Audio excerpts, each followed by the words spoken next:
We have a short story to come forth from Joan Brown Campbell.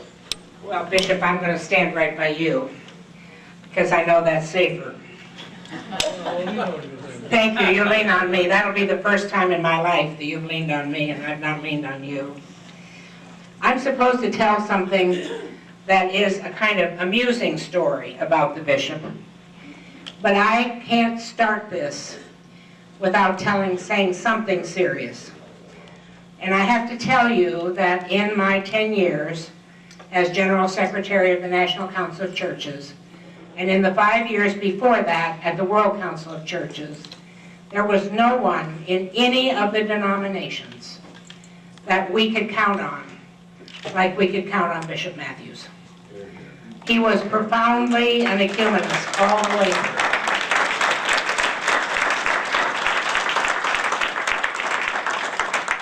And so I want to thank you for that. And remember that with all the fullness of heart that goes with it. Because it wasn't true of everybody. And you were more and more appreciated than you will ever know. But I'm not supposed to be serious. I'm supposed to tell them a funny story. And we traveled a lot because Bishop introduced us in many ways to the world that he knew. And I guess one of my favorite stories about the bishop, not profound, not in fact terribly moving story, but it would be to be here in Washington, Bishop, with you, and we'd be on our way from one place to another, and 2 or 3 times we would get into a taxi, and the taxi driver would be Indian. And of course, Bishop knew that immediately. And so here he was, dressed like he is now, in his purple shirt and his bishop's collar, looking every bit the bishop, and this poor taxi driver would have no idea in the world who this man was until he would speak to him in the taxi driver's own native language.